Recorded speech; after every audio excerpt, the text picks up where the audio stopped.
the need for innovation and the need to practice innovation never go away. It's kind of the long march, if you will.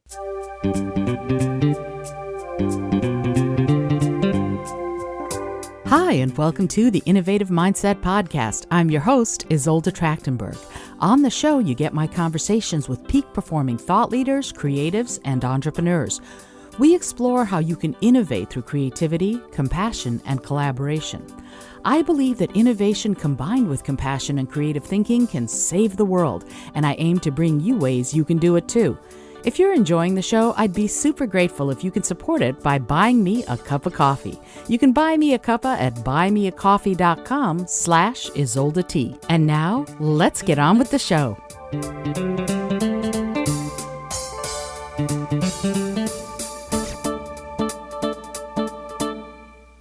Hey there, and welcome to the Innovative Mindset Podcast. My name is Isolde Trachtenberg. I'm so happy that you're here. And I am ridiculously happy and honored to have today's guest on the show. The man's name is John Kao, and you've got to hear this. The Economist tagged John with the nicknames Mr. Creativity and a serial innovator, so you know how close this is to my heart. He is a thought leader, practitioner, and activist who has played a leading role in the fields of innovation and business creativity for over 30 years. His knowledge is eclectic and blends the perspectives of former Harvard Business School professor, serial entrepreneur, musician, master facilitator, former CEO, Harvard-trained psychiatrist, best-selling author, and Tony-nominated producer of film and stage. Wow. Yamaha Music Corporation named him their first innovation artist. He's a trusted advisor to leaders of companies, startups, and nations that are on the hot seat to deliver meaningful innovation strategies and action agendas. Wow. John, thank you so much for being on the show. I'm so honored and thrilled, and I'm tripping over my words, but I just want to say thank you for being here and welcome. Well, the honor is all mine. I'm happy to be here. Oh, there's so many things about what you do and have done that every time I read more or learn more, I giggle like I'm a schoolgirl with a crush. I'm going to say that right now because so much of the work that you're doing it's crucial as we move forward. And especially this last year has been so much disruption. And you talk about leading in a time of disruption, and that you are looking for new and innovative ways to do that. And I would love it if you would talk about that a minute. Just as we get started, what does that mean to you that we are now in this time of disruption, and what makes this disruption different than the disruptions we've had in the past?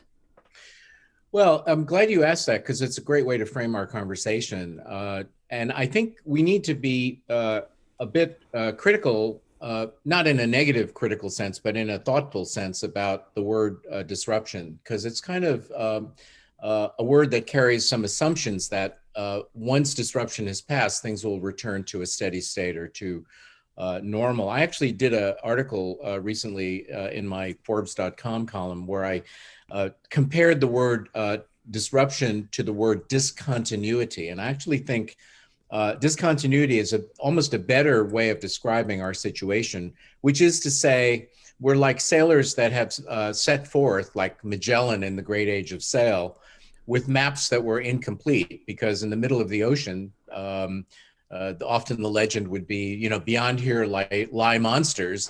And Magellan and Vasco da Gama and others set forth on faith that they would find India or they would find spices.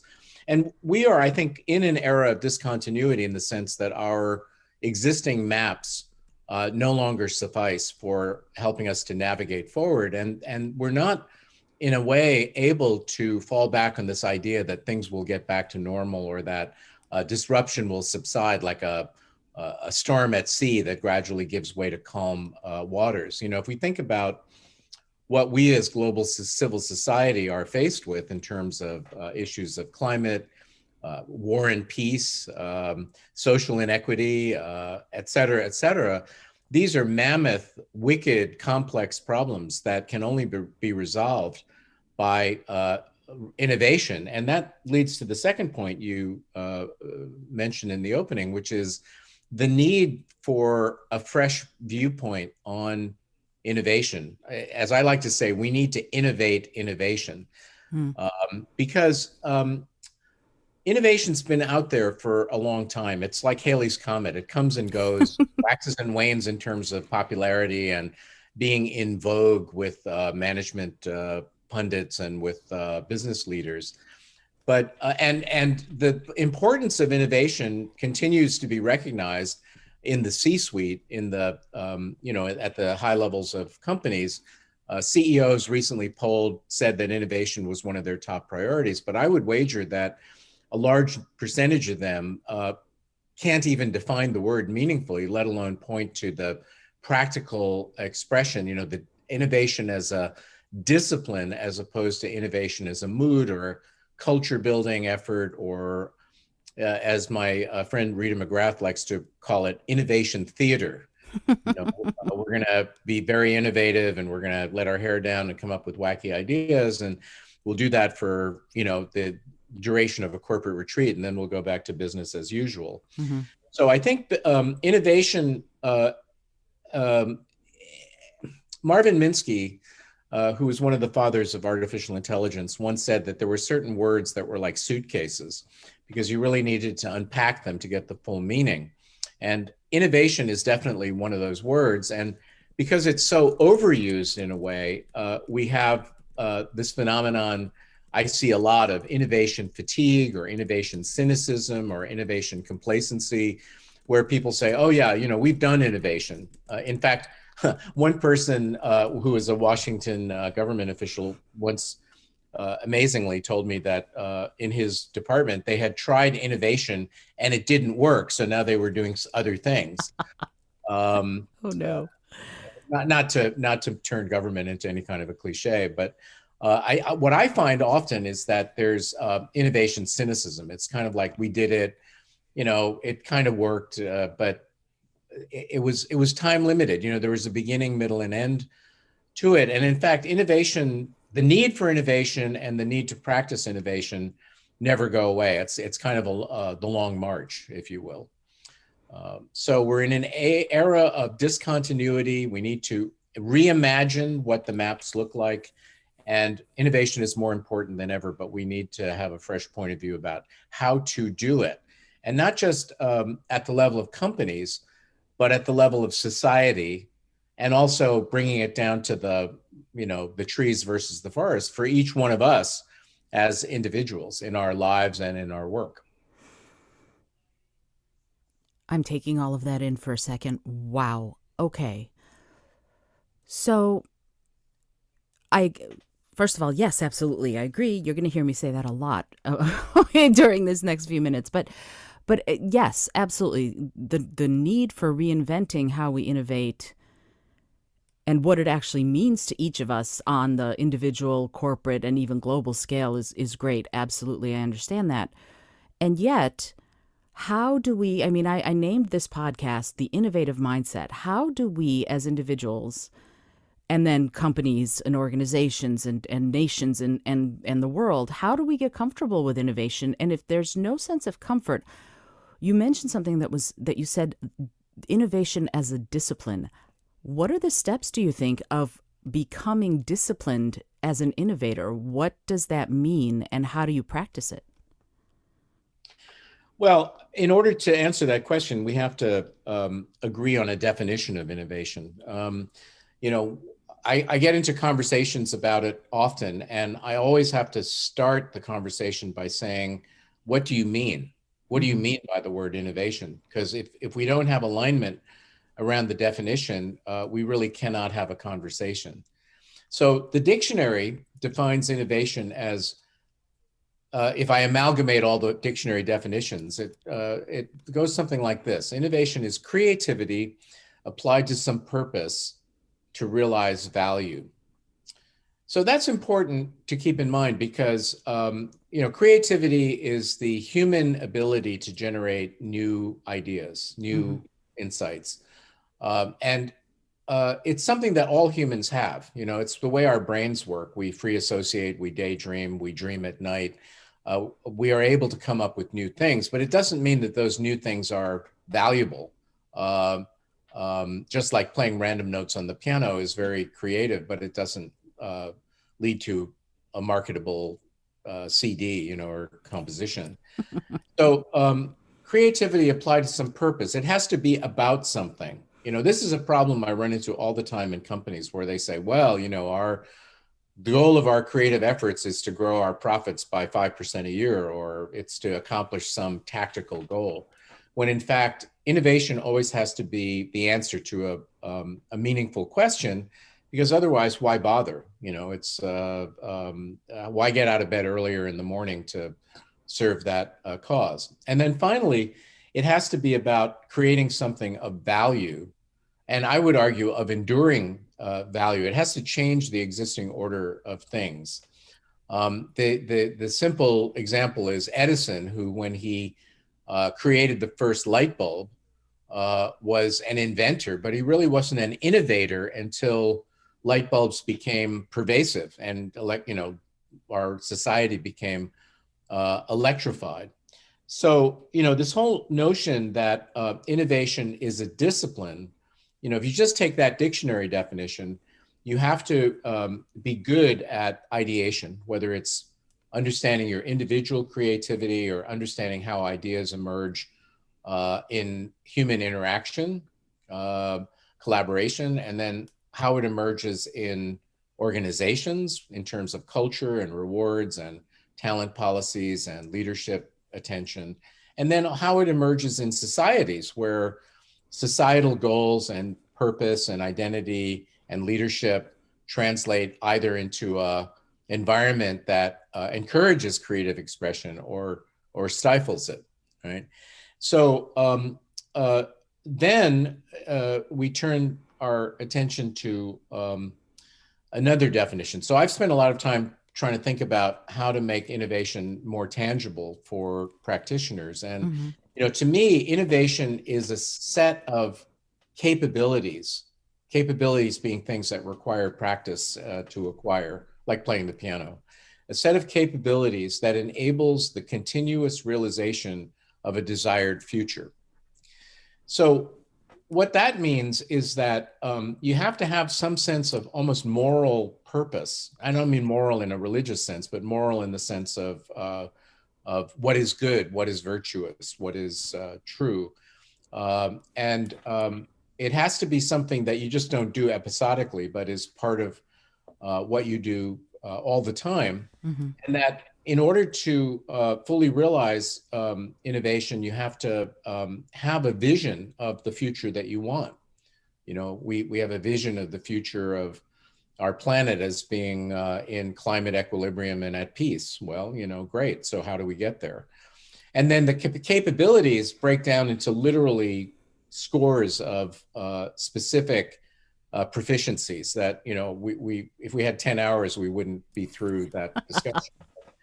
But ultimately have to do with how you link the right kind of human talents to the right kind of resources, to the right kind of ideas, blended with the right kind of processes to enable innovation, the flywheel of innovation to begin to turn. And this is, my thing is really about how you do innovation. There are plenty of people who can tell you what it is and why it's important, but there are relatively few people out there who are focused on the how, and that's part of my mission statement. Again, I have to take a couple of seconds and take all of that in. It's fascinating to me how this notion of the different areas that we have to combine, the capabilities, the resources, the opportunity for innovation. The thing that I'm struck by, though, is something that you said as far as your definition and the how. I guess the thing that makes me go, I wonder, is about creativity. That part of it is so, you and I are both creative people and we're both musicians, which I think is fabulous. And one of the things that I do with the clients that I work with when I do speaking engagements, all of that, is we talk a lot about thinking creatively, giving yourself permission to do that, to think creatively, because many people are afraid or think that they can't. So if I were going to ask you the following, I'm wondering what your answer will be. You might just go, "Oh, come on, Isolde," but maybe, maybe it won't be a silly question to you. the how can we learn from that notion of innovation to think creatively, and how can we think creatively to move forward? Well, creativity, as I said earlier, is an attribute of the way humans think and experience their environment. So everybody is creative in the literal sense of being creative. But where I think people get a little confused is equating creativity with talent. So Mozart was creative, but he was also a musical genius. For Um, sure. and all of us, in a sense, can learn how to find middle C on a piano, or learn to listen to our inner monologue in terms of coming up with new things. But um, uh, to be creative is not necessarily to be talented or gifted in that sense. So having said that, um, anybody can learn how to be more attentive to their creative output. They can be more attentive to understanding the conditions under which creativity flows for them, and how to increase the odds of generating creative ideas. Um, Twyla Tharp, the choreographer, wrote a great book called The Creative Habit, Hmm. where she gets into very practical tips about how to record your ideas. One thing that I adopted from her book, because I found it highly amusing and ultimately very, very useful, was every time she has an idea for a new project, the first thing she does is she purchases a box and labels it with the name of the project. And it might be an empty box for a long time, but it becomes a way of making the idea or the impulse tangible. Often when I start a project, I'll have a loose leaf binder with nothing in it, and I'll put a very nice cover illustration on it and label it with the project name. It's the same idea, and then ultimately fill it in. But at Hmm. the beginning, it's creating a there for the idea to land and to be able to live. So there are mountains of books and a lot of knowledge about how to enhance ideation. I even, in my own small way, contributed to that. I wrote a book called Jamming, which was really what can leaders learn from jazz musicians, Mm. because jazz musicians are paid to generate new musical ideas that sound good, as a capability. They don't wish to be creative or pray or rub chicken bones together. They sit down at the piano and play new notes that sound great. And it's not because they got inspired or they participated in innovation theater. It's because they spent decades practicing and studying and learning and immersing themselves in a discipline so that at the moment of inspiration, they could generate something new. It's interesting that you said that it's having the skill to back up the talent. It feels like, to me, talent feels innate. It's something that you are perhaps born with and then need to build on or build the skills. But skills you can learn. You can teach yourself the piano, or you can learn from an instructor, and yet there's a lot of failure in music. I mean, I grew up playing the violin, for example, and boy did I fail a lot, because if you're not just right, you're Takes a while very to wrong. sound good. What was that? Takes a while to sound good when you're learning how to play the violin. Absolutely. It takes Breaking a sound long barrier, while. so to Yeah. speak. And yet there so just a little bit of a background on me, so that you can understand the question I'm about to ask better. I went to high school with the likes of Andrew Lippa and Jeffrey Seller, and you've done work in on Broadway, so I'm sure you know who they are, and you could tell that they were different. Even in high school, even when we were doing musical theater together, Jeffrey was always going to be a producer of some sort. That was his great passion, and then because of his efforts, we have, and of course, Lin Manuel Miranda, but we have the likes of Hamilton, we have the likes of Rent. Andrew was always different also. There was something about both of them that their talent, you could feel it was innate, and yet they both went on and just practiced and practiced and practiced. And so I wonder, for those people who are not perhaps innately talented, What are your thoughts about building those skills? What are your thoughts about saying, okay, this is a muscle that I can exercise and I can improve? As far as being creative, as far as being an innovator, can you do it just like Malcolm Gladwell says with 10,000 hours? Or are you sort of out of luck if you don't have that innate talent to begin with? Well, I think my belief is that we all have the innate talent to develop new ideas that could be meaningful. But as you said, and I was going to use the word muscle, there is a need to practice. And I think that innovation in companies especially is this kind of mental gymnastic that says, well, you know, you read this book or hear this speech or learn this set of rules, and then you'll be more innovative. When I think that's like, you know, that's like learning how to play jazz by having somebody show you PowerPoint slides of the piano, quizzing you on how to play the diminished scale with the proper fingering. But until you actually sit down at the piano and practice, you're nowhere. And practice is really the key to gaining proficiency, gaining skillfulness, so to speak. So the question that I often ask when I'm working with people, whether they're in government or in business, is what is your practice model for innovation? What are the things that you feel are most important that contribute to being an innovative organization that you practice on a routine basis so as to, you know, hone that proficiency? And usually the answer is, you know, we don't really, it's a hard question to answer. We don't really have an answer to that. So training is important. The ability to establish objective processes that can be repeated. And, you know, it's like if you facilitate a design thinking session once, you'll be okay at it. If you do it 50 times, you'll feel really, really capable. Is the organization able to support that level of practice? Because and does it have an answer as to why practicing that particular skill is important and how it relates to an overall innovation story for the organization? So it's, you know, once you pull on the thread of innovation, you know, you find that it links to quite a few other considerations, which makes it a complicated affair to manage. And yet there are companies who want to, and people who want to, and governments that want to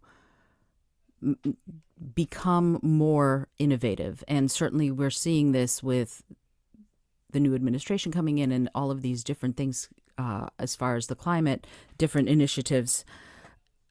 How do we, as innovative thinkers, as innovative people or organizations, what's the messaging behind that? How do we get other people on board, or other organizations or other governments or other nations on board with the innovations for something like climate, for example, where one country doing something won't necessarily make the entire planet healthy again, but a lot of countries working together will definitely make an impact. What would your thoughts be on that? How do we get people and organizations and governments bought in to this new way of thinking? Well, the first point is that issues like climate, the wicked problems that face the world, are not American problems or Chinese problems or Indian problems. They're human or global problems. And so they have to be looked at as a global systems kind of a challenge. Because, you know, America could become net zero carbon, but if the rest of the world isn't, you know, we have to breathe air that belongs to everybody. Sure. So I think a lot of the challenge for making the shift to an innovation oriented posture, whether it's in a company that's going through a transformation effort or whether it's galvanizing the world around an agenda like climate, is creating a sense of urgency. Change doesn't happen unless there's a reason to change. You know, people are busy enough with their day to day, and the idea that you get out of bed earlier in the morning to address a challenge won't really resonate unless there's a sense that there are real consequences. And the problem with something like climate change and the environment as an example is that, people may intellectually understand that it's a problem, but it doesn't show up in your day-to-day life. It's not Sure. like the sky gets darker or, you get a bill for your electricity that's twice as big. And, there's a disconnect in terms of what you as an individual would do to contribute to the environment. So, you could recycle and, you could try to be conservative about using your water and things like that. But there's no connection between that personal narrative and the collective narrative. So, instilling a sense of urgency, number one, and then creating a connection between individual action and the collective well-being.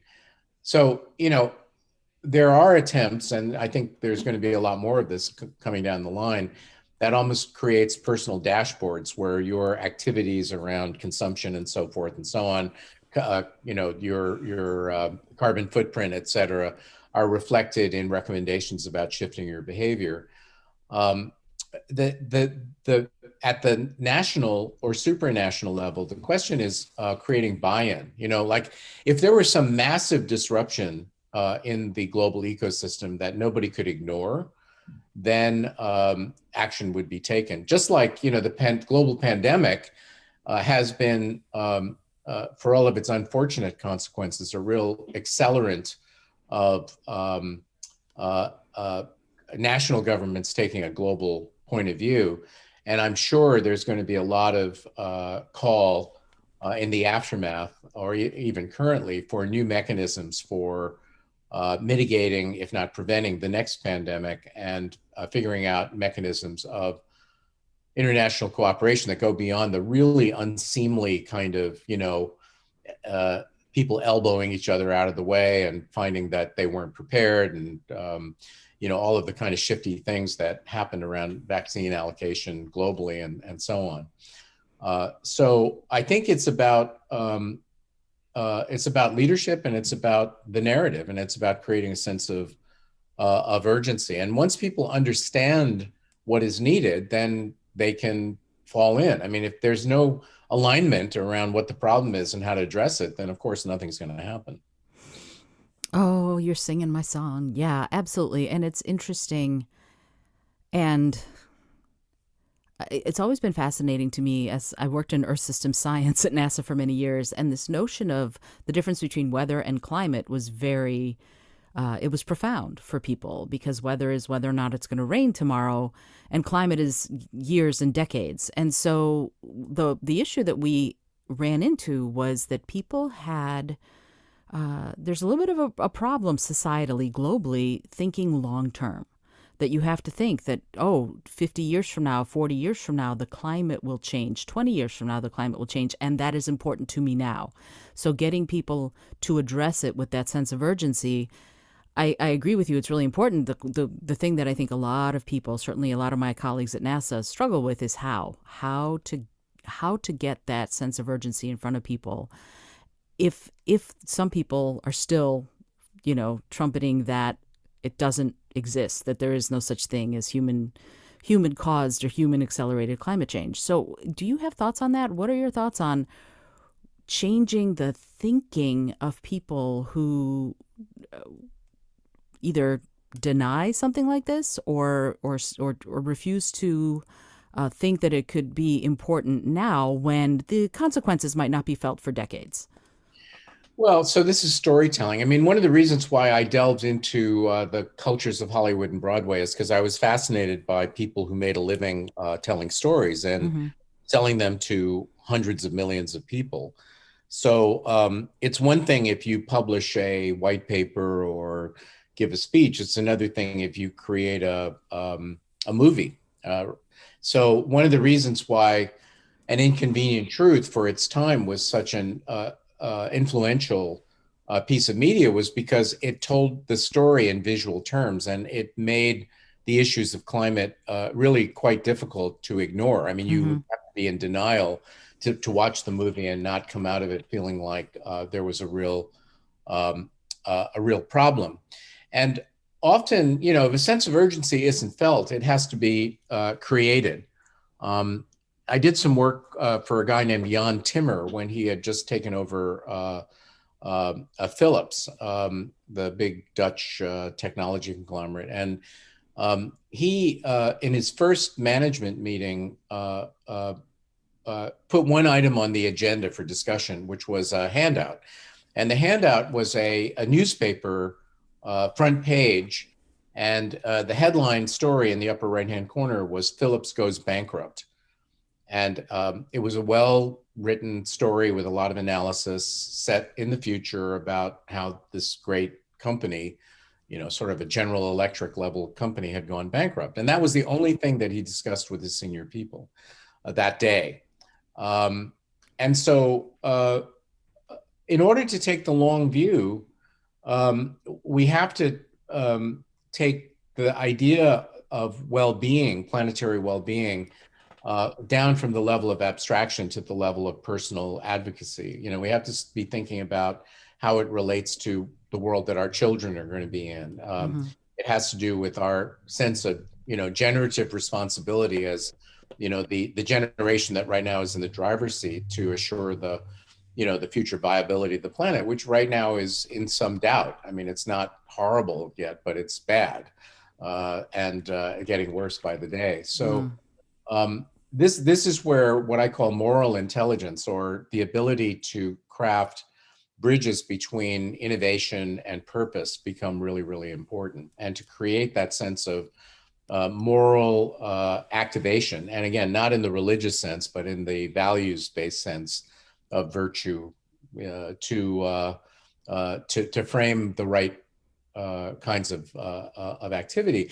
And, a sense of urgency comes from understanding the problem, and I have this framework called the Six Intelligences that I've been sharing with people, which is a refreshed view of how innovation and leadership need to work. And one of the key intelligences is context intelligence, or the ability to deeply understand the truth of what's going on in your environment, and not to be constrained by denial or by your biases or by your inability to do good research, or your ability to go outside of your institution or your frame of reference. And it's only when you have an accurate point of view, uncontaminated by prejudice or bias, that you can then say, oh, we really are in serious trouble. And now we have to really think about the scale at which we operate as innovators, both, innovators as individual humans, but also innovators as the institutions of society.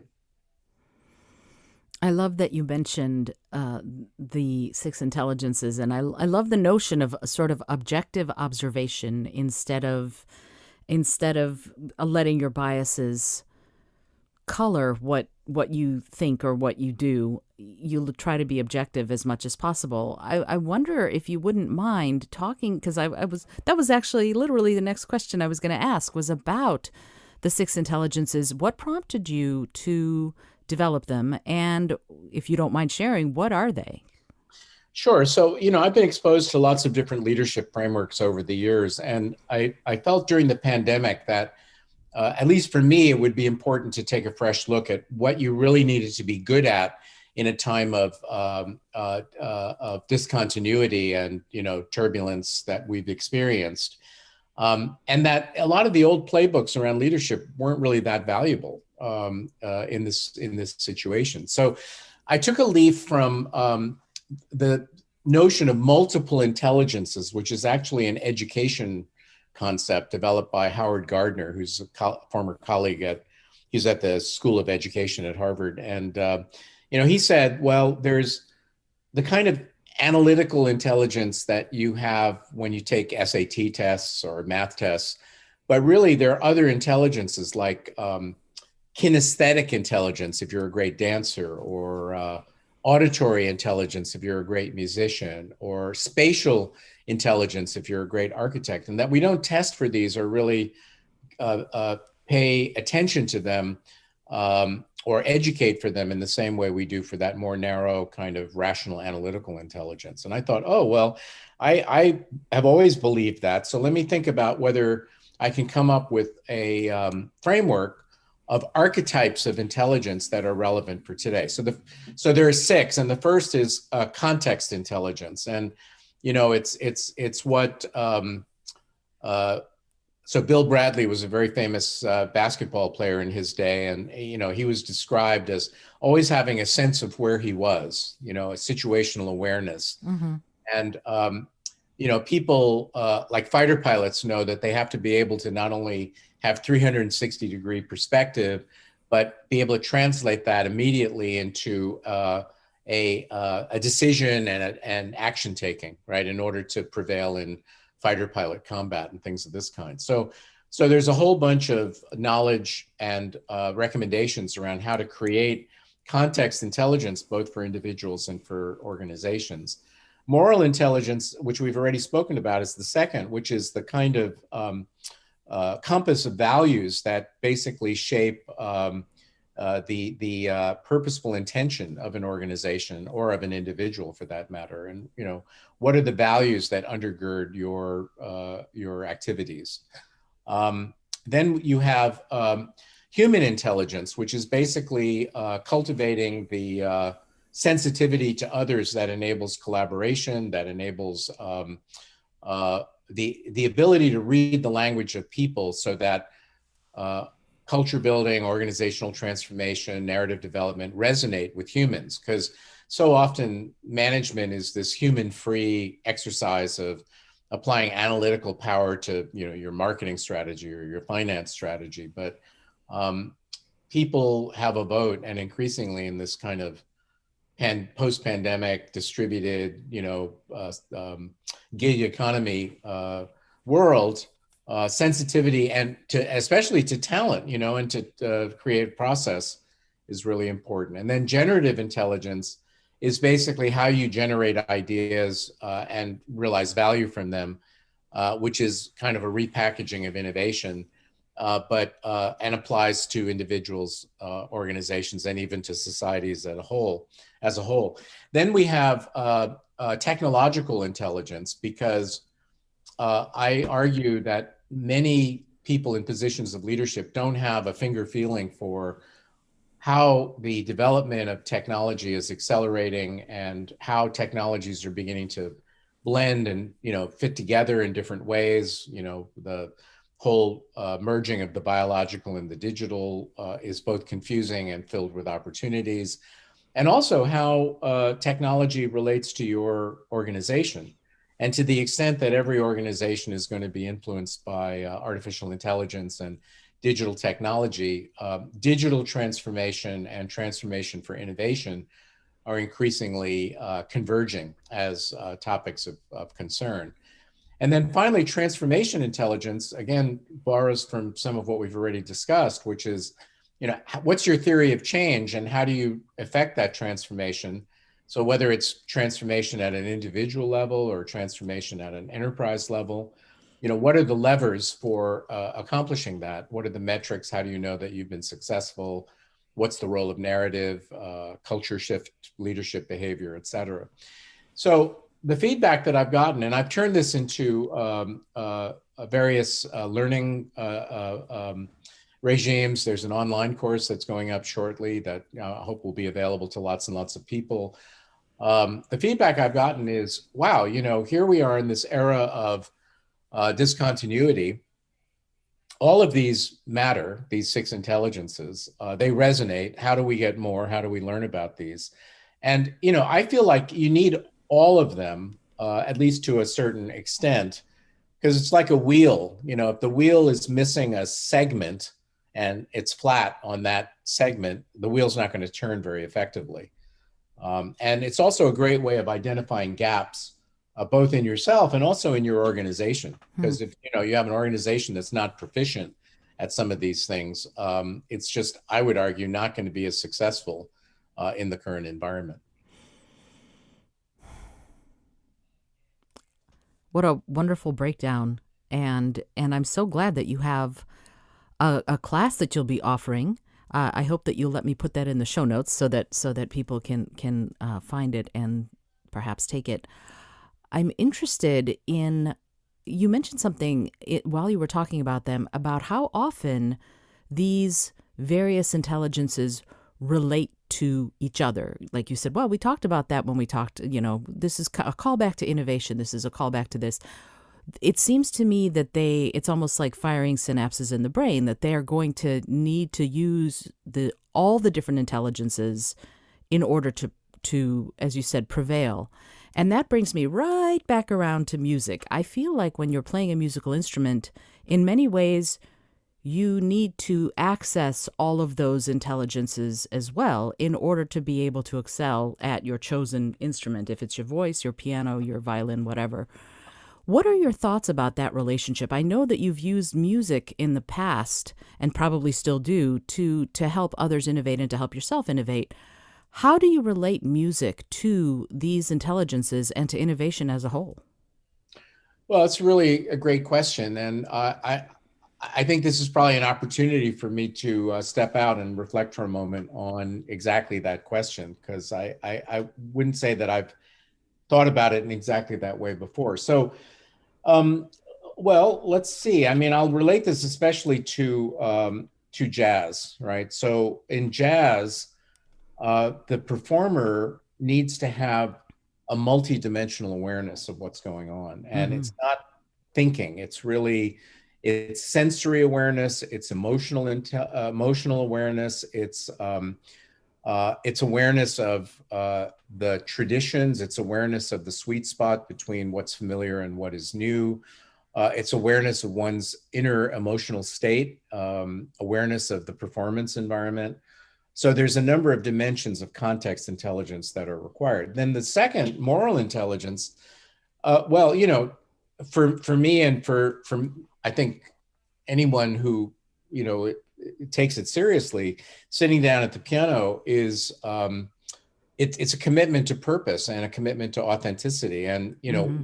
we fall short constantly, or I feel like I fall short constantly. But what matters is picking yourself up and pursuing the path of virtue to try to create the most beauty in the most authentic way possible. So it's purposeful, and it's about creating that experience for other people. And then human intelligence. I mean, I have found that the most interesting kind of challenges for me have been on the self knowledge and mastery of self side, because how willing you are to take risks and how willing you are to be on stage, and your anxiety to the extent you have it about performance. Kenny Werner, who's a music educator and jazz performer, has this great book called Effortless Mastery, which is all about really overcoming the inner voice of doubt and judgment, Mm. which is so important in improvisation. And jazz is really a way of learning about yourself. I mean, not that it's about navel gazing or narcissism, but that to be a good jazz player, you have to be in tune with yourself as well as the music. And then, jazz is inherently about innovation, because it's about creating new notes that have to sound good and create value. The technological intelligence, I would say, relates in a very literal way to, I'm fortunate to have a really good piano, and every day I look at it and marvel at how humans were able to create something so beautiful and also Mm. so functional. So mastering the instrument. But now, we have all of this new technology for music. We have technologies that allow people to jam together at a distance over the internet. We have digital keyboards that include lots of learning software and learning assets. We have digital keyboards that can do everything but stand on their head.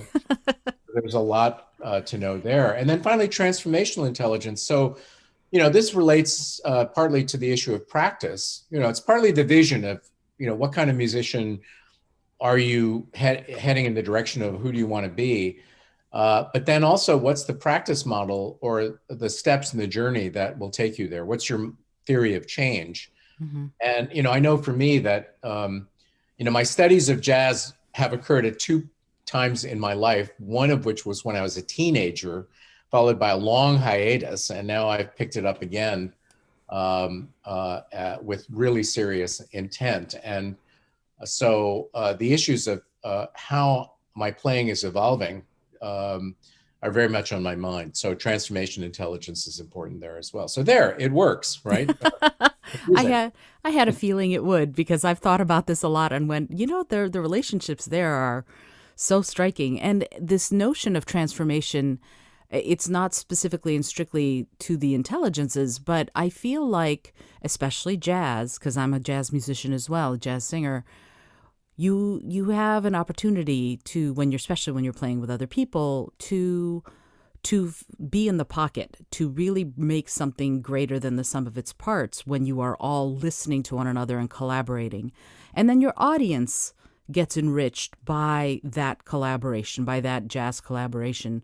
Or even if it's not jazz, for me, traditional music in many ways is similar because there's a lot of improv and a lot of feeling out what the other musicians are doing so that you can, again, make something greater than the sum of its parts.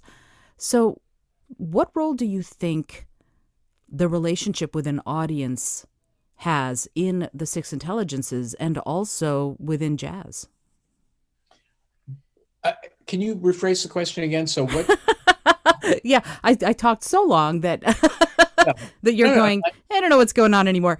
Well, the thing that I'm asking really is when you are innovating, you're as you said, it's with a purpose. So it's never well, it's almost never just for yourself. It's for perhaps a greater good right. or for a bigger group.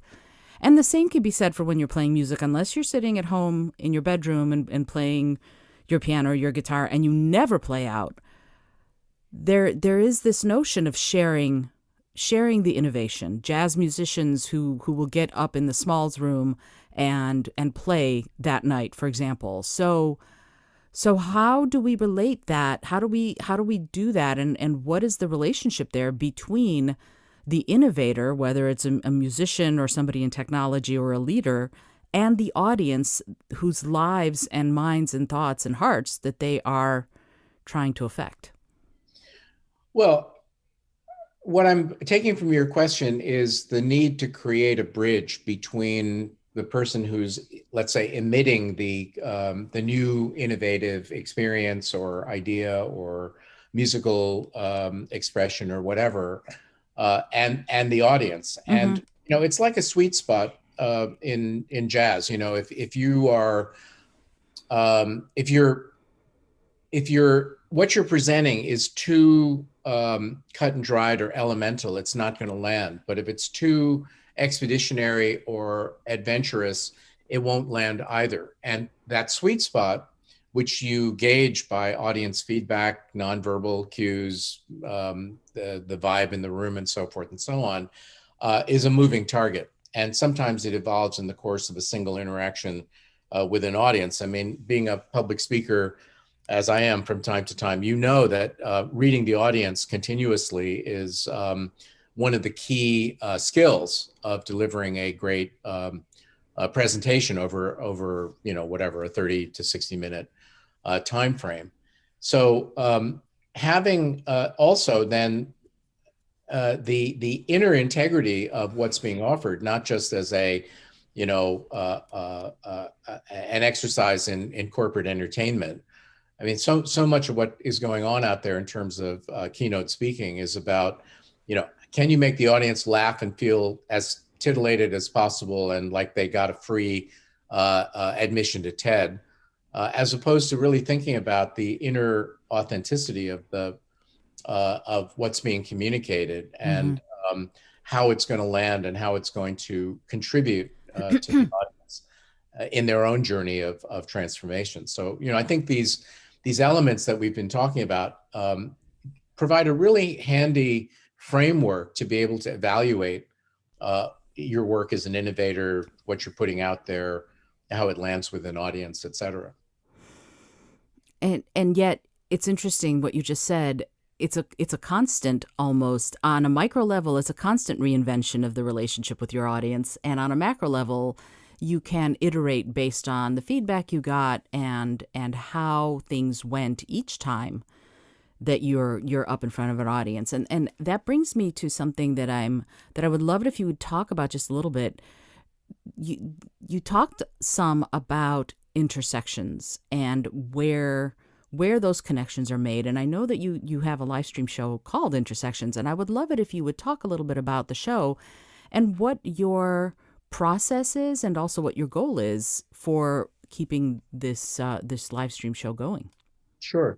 Well, Intersections is a live stream show that happens every Thursday, 10:30 Pacific. I do it with a partner named Brian Solis, who's, among other things, the global evangelist for innovation at Salesforce.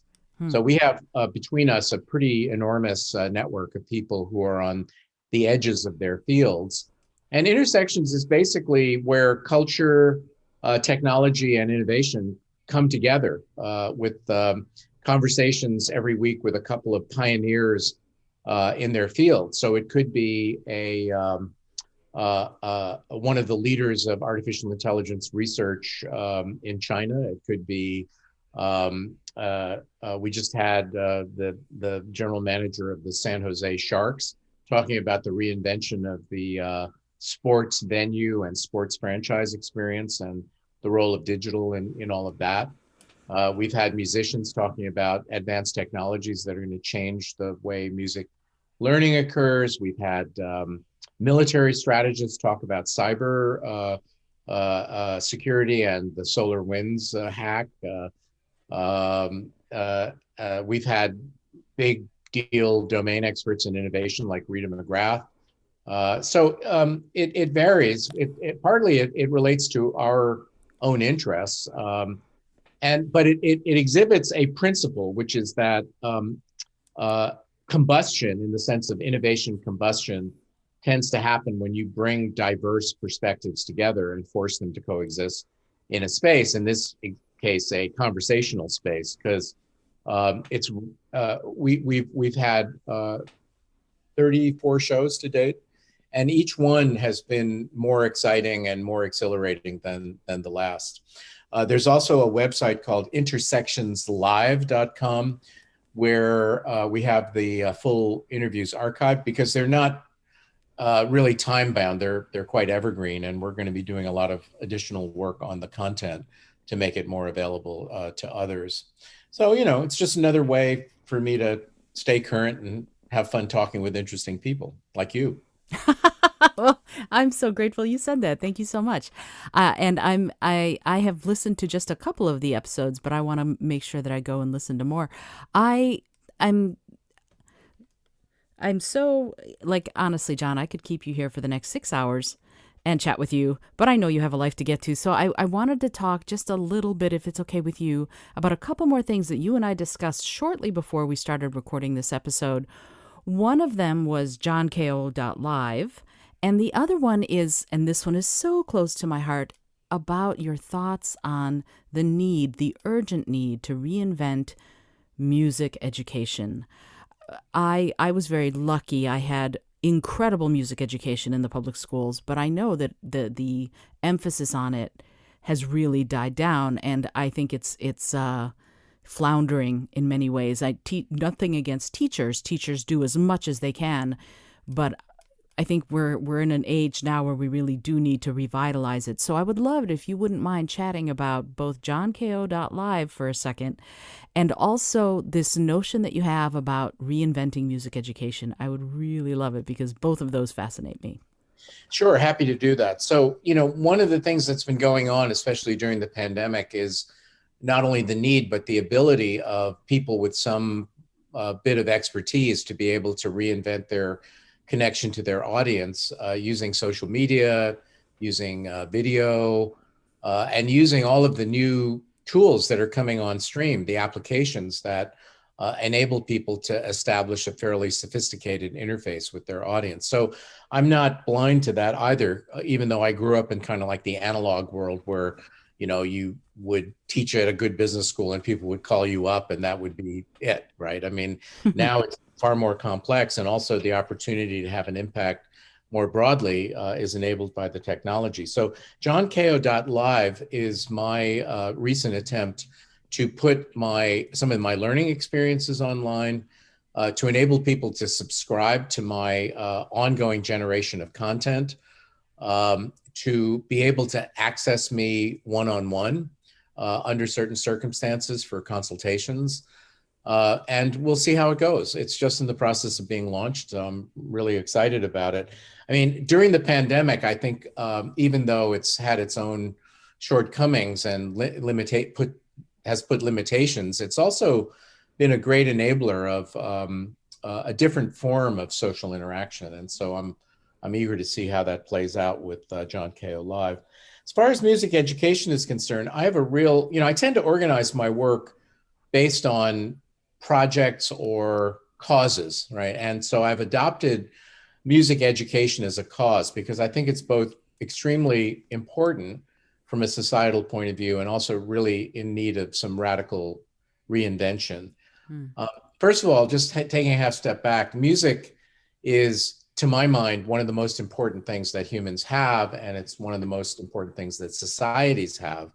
And some societies like Finland, for instance, has great music education and the highest per capita percentage of trained musicians of any country in the world.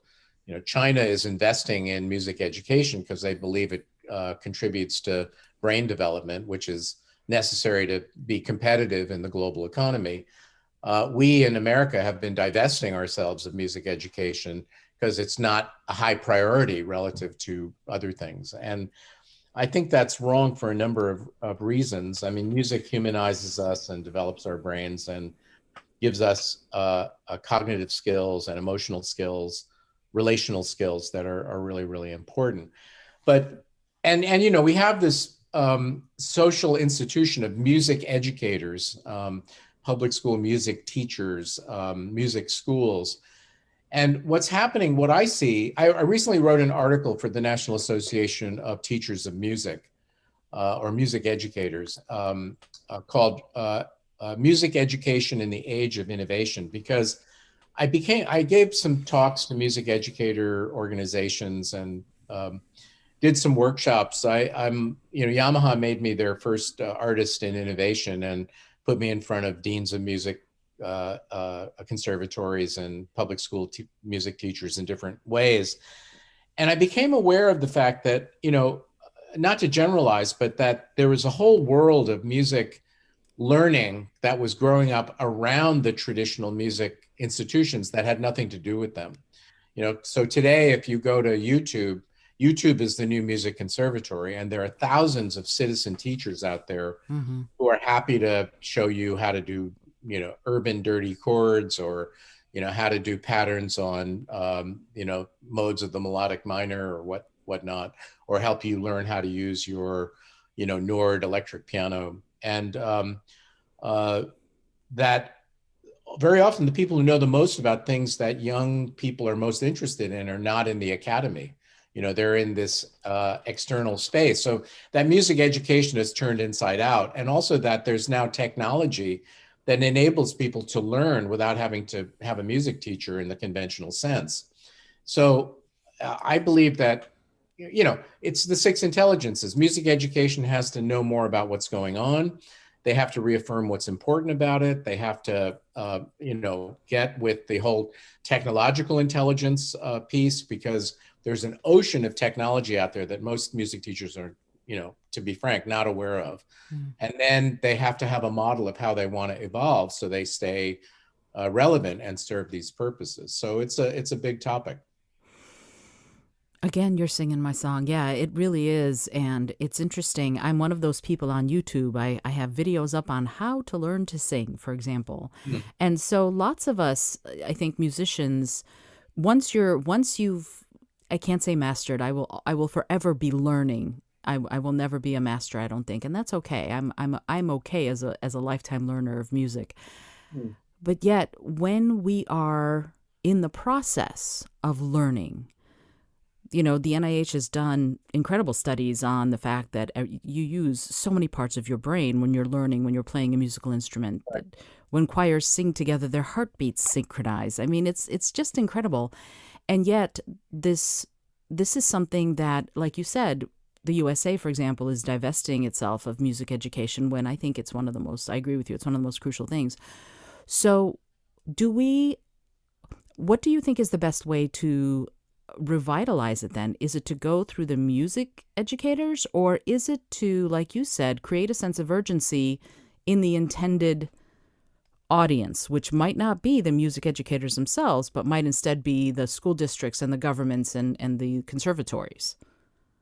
Well, I think it's both and more. I think that, the move to music learning outside of the music school system is going to continue, Mm-hmm. and uh, there are going to be new platforms for linking people who know something to people who want to learn something in music. But you have this massive number of music educators out there, and I think they want to do the right thing. And I think that what they need basically is a bit more insight into what's going on and what their situation is and what they can do. And it's kind of like the innovator's dilemma. If they're locked into an existing model, and they are improving that model, but they're not thinking outside that model Mm. as much as I think is necessary. So I think to put more music into our world is a multi-pronged effort. And I chose music educators because, my experience is they're very receptive to this message, and making them more aware of the reality of their situation will produce a lot of benefits. I mean, I'm all over what's going on in the world of the app developers and YouTube educators, but that has a momentum of its own. Whereas music education, I think, needs a lot of reimagination. Yeah. Yeah. Again, you're saying things and I have to sort of take a second and let it soak in and really and figure out what my thoughts are on it, because it's so rich uh, with value, and I really appreciate you being so incredibly thoughtful in this conversation. I have just a couple more questions. First is, what are you most curious about right now? Well, I always have a long list. Curiosity has been the kind of theme of my whole life. I'm thinking a lot about cryptocurrencies and the whole non-fungible token phenomenon. Mm, So I'm trying to get my mind more firmly around that because for all kinds of reasons. I'm spending a lot of time thinking about the offshore wind industry and the physics of energy generation from especially all of the huge macro projects that are going on in the ocean. mm. And there are a lot of reasons for that. And I'm curious to know if I'm ever going to master the modes of melodic minor to the point where they show up in my playing. Yeah, I don't know. I just go with it because I there's no, again, you can know the theory, but on some level, for me anyway, I have to feel it, and then maybe it'll happen and maybe it won't. And so a lot of it for me depends on who I'm working with and who I'm singing and playing with, because we play off each other. So good luck with that. I look forward to hearing your pieces. Will you ever record them, do you think? Will you ever share them out? Well, I think I got to spend a lot more time in the woodshed, but I have entertained the fantasy of doing some live streaming at some point. Oh, fabulous. And I'm always looking for a musical collaborator. So maybe we'll find a couple of pieces, and we'll use. A friend of mine just invented some software that will enable people in Brooklyn and people in San Francisco to play in real time, or almost real time, Phenomenal. which has never been possible before. So Right. maybe we'll be able to jam on some tunes. I would love that. Yeah, that would be my honor. That would be terrific. Yeah. I'll bring my fiddle and I'll bring my guitar and my voice, and we'll see what we can do. And it is interesting. I lead a holiday caroling group, and of course I used to be in DC and I moved to New York City, and they are still in the DC area. So when we have to sing, and there were a few live performances this year, there was no way for me to be part of that because I could not. There was no software. There was no anything that would allow us to sound appropriate, if you will, musically appropriate, when we were in different places. It just, so I'm really grateful to your friend for having invented that. That's fabulous. Thank you. Thank your friend for me. And yes, let's jam. Okay, great. Super. And here's the last question, John. And again, thank you so much for being here. I really appreciate you taking the time. It's a silly question, but I find that it yields some profound answers. And the question is this: if you had an airplane that could skywrite anything for the whole world to see, what would you say? I would say two words: remain optimistic. I love that. I love that, especially right now. Thank you so much for sharing that. That's great. Is there anything else that you would like to say before we close out this fabulous conversation? No, I think I would just like to thank you for being such a great catalyst and conversational partner, and I've enjoyed it. It's not, it's good to have the opportunity to step back a little bit and review one's thoughts about something that is almost at the level of an obsession, right? So there's a forest and there's a trees level of looking at it, and this got me back to the forest a bit. Oh, wonderful. Well, thank you so much for saying that. I appreciate it. I had a fabulous time as well. And this has been the amazing John Kao on the Innovative Mindset Podcast. I am your host, Isolde Trachtenberg. If you've enjoyed the episode, please let me know. I'd love to hear it.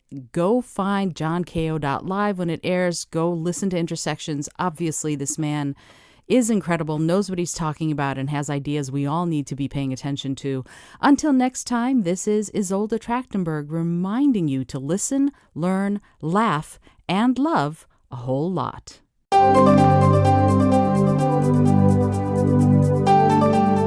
Thanks so much for joining me today. I really appreciate you being here. Please subscribe to the podcast if you're new. And if you like what you're hearing, please review it and rate it and let other people know. And if you'd like to be a sponsor of the show, I'd love to meet you on patreon.com/innovative mindset. I also have lots of exclusive goodies to share just with the show's supporters there. Today's episode was produced by Isolde Trachtenberg and is copyright 2021. As always, please remember this is for educational and entertainment purposes only. Past performance does not guarantee future results, although we can always hope. Until next time, keep living in your innovative mindset.